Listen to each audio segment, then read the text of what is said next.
Bem-vindos ao canal Modernidade e Ciência. Sou Paulo Bittencourt e eu vou contar para vocês sobre a grande farsa da NASA com relação a, aos micróbios lunares. Existem micróbios na Lua?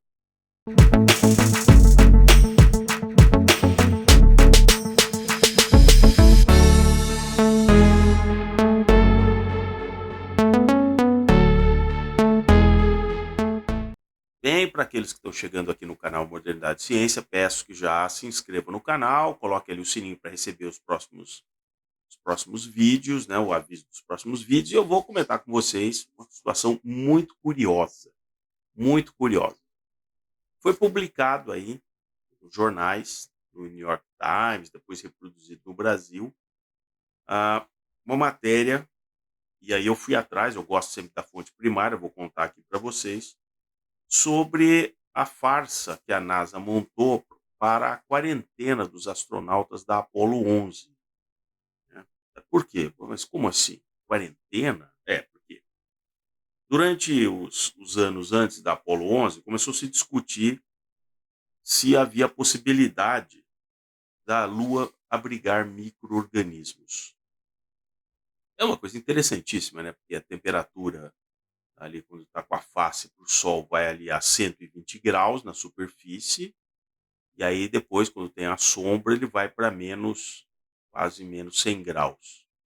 Então é interessante que esses micróbios seriam uma coisa muito adaptada à Lua. Né?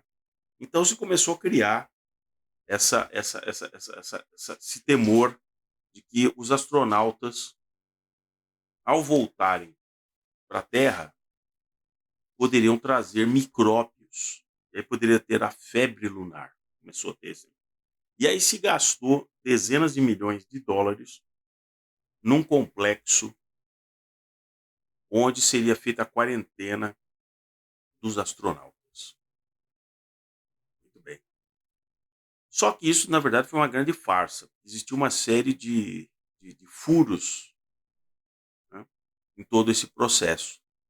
A própria reentrada, né, do módulo lunar, do módulo da cápsula, né, de reentrada, tinha ali umas borboletas, digamos assim, que quando ela tocava, você não sabia em quanto tempo ia chegar o resgate, eles iam acabar acabando o oxigênio dentro da cápsula, então eles abriam as escotilhas para a entrada de ar que viria de fora. Então, assim, já havia uma contaminação, em tese, do ar que estava ali. Se os micróbios estivessem ali dentro, eles já sairiam. Por tal. E todo aquele pessoal que foi, abriu, vocês vejam aquelas imagens maravilhosas, os homens rãs, mergulham na água, vão até ali, abrem a escotilha, põem os caras no bote, aí é levado no helicóptero. Aí quando ele chega no porta-aviões, aí eles já estão ali com botaram uma roupinha neles, um macacão, aí tem uma máscara e tal, e tal. E aí eles são levados primeiro para um recipiente ali. E o Nixon, isso que é interessante, o Nixon tem a foto, né? Tem a foto, o Nixon vai ali, dá tchauzinho, os caras estão super alegres, estão, nossa, estão parecendo que estão voltando da Disney. Tá super fantástico, depois de um negócio você não vê a cara deles triste, assim, uma cara extenuada, não, eles estão inteiraço, eles estão inteiraço, os caras são Iron Man, entendeu? Uma coisa assim interessante. E aí eles são transportados para essa unidade onde eles vão ficar ali na quarentena. Bom, aí nesse recente, aí foi publicado recentemente esse trabalho do Dagomar de Groot, onde ele mostra que foi uma grande farsa. A NASA sabia que aquilo ali era impossível de você tentar conter qualquer micro-organismo que viesse, em tese, por exemplo, da Lua. Mas ela entrou nesse negócio de montar. A NASA deu várias declarações públicas dizendo que ela estava preservando o planeta de uma pandemia. Imagina chegar um vírus alienígena na Terra e tal. E aí o The Groot é um trabalho longo aqui que eu coletei, né, na fonte primária, ele mostra que estava cheio de furos. 24 técnicos ali da NASA que tiveram contato com aquele material que foi trazido, né? Em tese, né? Foi trazido, né? Então, tinha terra, tinha rochas e tal. Eles colocaram a mão naquilo e tal. E aí os caras falaram: nossa, agora você está contaminado, você também tem que ficar aqui na quarentena e tal, né? Mas existiu, assim, tudo que passou ali pela Lua, qualquer instrumento, qualquer coisa assim, poderia conter esses tal desses micróbios. E é o que o pesquisador ele aponta que isso foi totalmente. A própria NASA percebeu que aquilo era inócuo. E ele aponta o seguinte: que as falhas de contenção foram amplamente escondidas do público. O pesquisador que está afirmando isso, da universidade, eu acho que Georgetown, né? Aqui, ó. Ele é exatamente na Universidade de Georgetown, e ele e ele aponta então que a NASA começou a maquiar isso da opinião pública e tal. O que importa é o que você solta para a opinião pública, aquelas fotos do astronauta, os astronautas ali dentro daquele confinamento, daquele container, daquele trailer onde eles estavam e tal, né?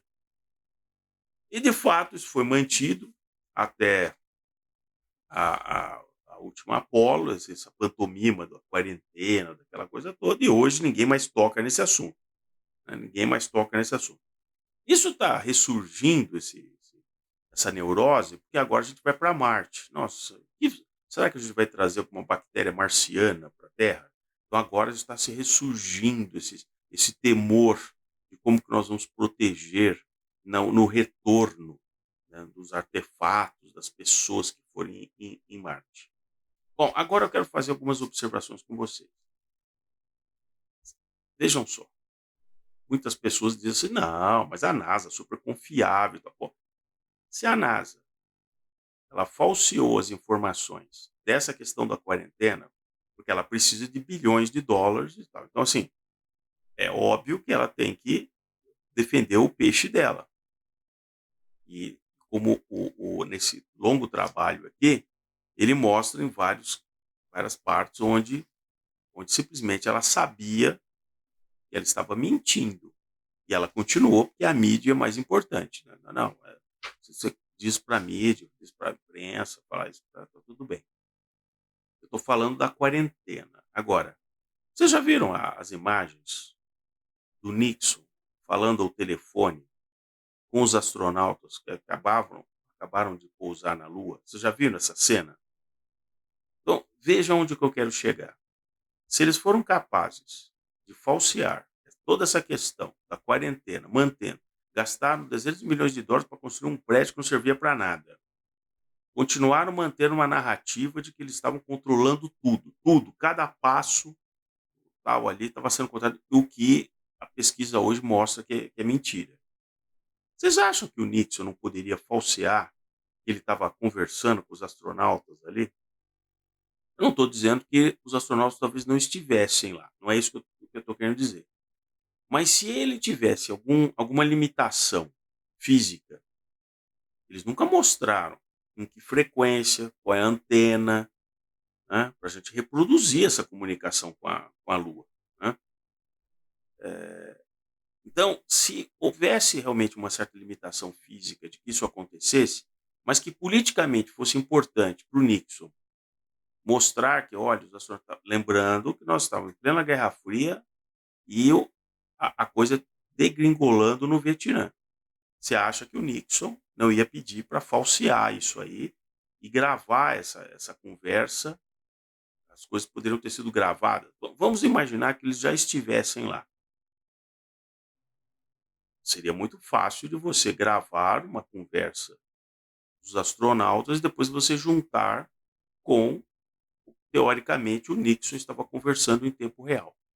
Porque se eles foram capazes de falsear toda essa questão da quarentena, por que não? Por que não outras coisas? Por que não imagens? Por que não imagens? Ah, que estão na Lua, que estão em tal lugar. E isso é interessante, porque, veja, muitas pessoas dizem, mas tem milhares de pessoas, centenas de pessoas envolvidas nesse projeto. Será que ninguém percebeu que tinha fraude, que tinha uma farsa? Ué, é só você ver isso aqui. Quais são as pessoas que estavam envolvidas ali que sabiam o que estava acontecendo nessa questão da quarentena? E realmente aquilo tinha um furo enorme que só para transportar. Tem umas fotos, os caras estão tirando os equipamentos de um carro, colocando. Tem as fotos, estão circulando, né? Depois que esse relatório foi publicado, e a céu aberto, não tem nenhuma. Né? Os próprios técnicos depois manuseando aquele material. Então, fica realmente uma questão muito interessante a partir dessa. É possível que outras imagens, outros argumentos que foram colocados ali para o projeto Apollo não sejam exatamente isso. Pode ser que seja uma mistura de coisas automatizadas, robóticas, que foram realizadas sem a intervenção humana e se acoplou o papel humano dizendo que não, não, nós estamos aqui e tal. Isso é uma coisa que a gente vai verificar em breve, à medida que o projeto Artemis ele caminha. Hoje nós temos uma série de instituições privadas e a tecnologia que pode monitorar o que está sendo feito, coisa que em 1969 não era possível. Então, por exemplo, se alguém disse que lá do módulo Águia, pousado na Lua, os astronautas conseguiram fazer uma comunicação via rádio para a Terra, lembrando que a telefonia na Terra era totalmente analógica, dependia daquelas centrais, tal. Então, eles tiveram que fazer de alguma maneira que aquele sinal que veio de rádio, por rádio, naquela frequência que eles não mostram, que veio da Lua, foi recepcionado talvez lá em Houston, né, onde era o centro lá de monitoramento do projeto, né, da missão espacial, e eles conseguiram inserir em tempo real, hein?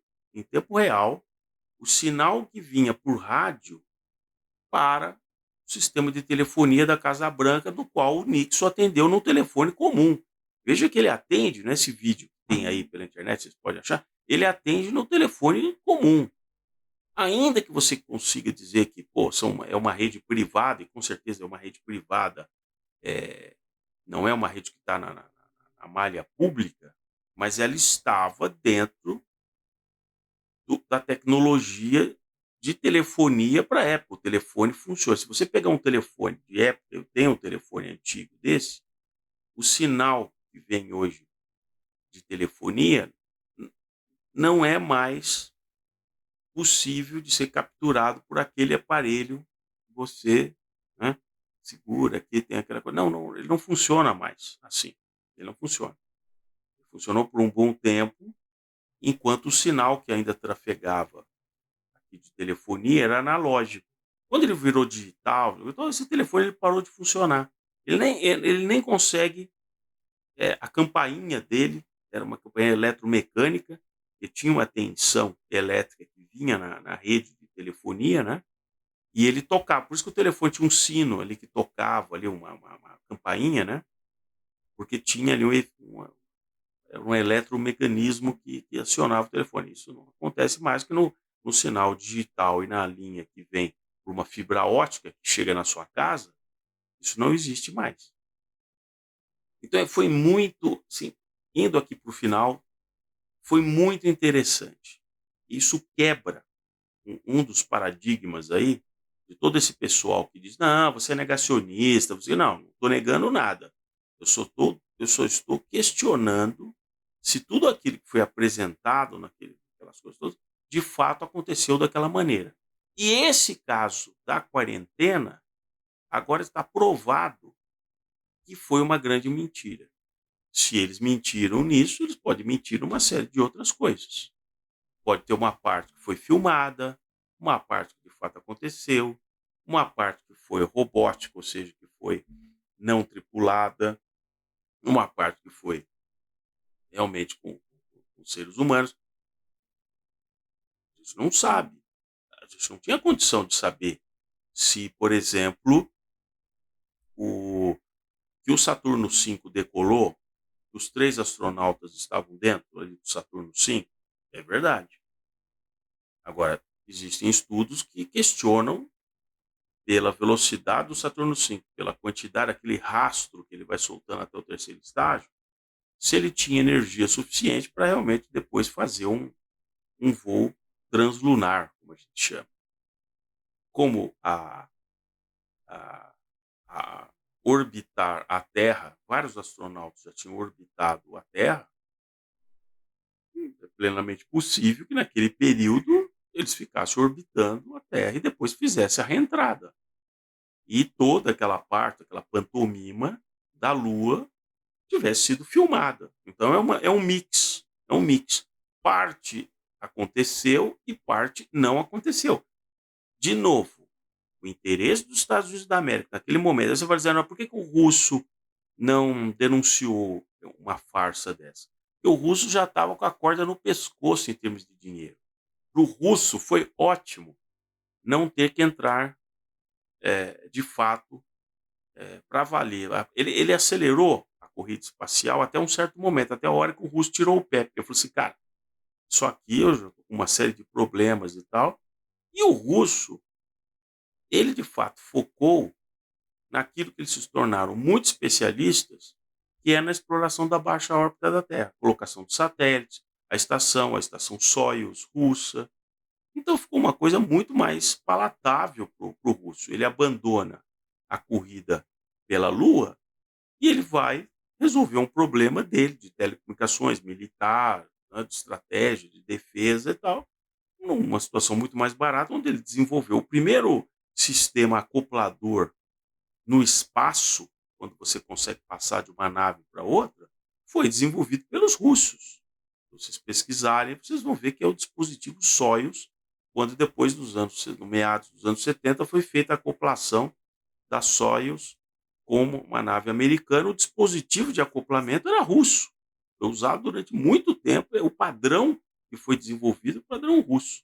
Então, acho que os russos focaram naquilo que objetivamente tinha uma praticidade. Enquanto o americano preferiu, como sempre, uma coisa hollywoodiana para dizer que nós estamos assim, na Lua, o cara jogando golfe na Lua, aquela coisa fantástica. Então é isso aí, pessoal.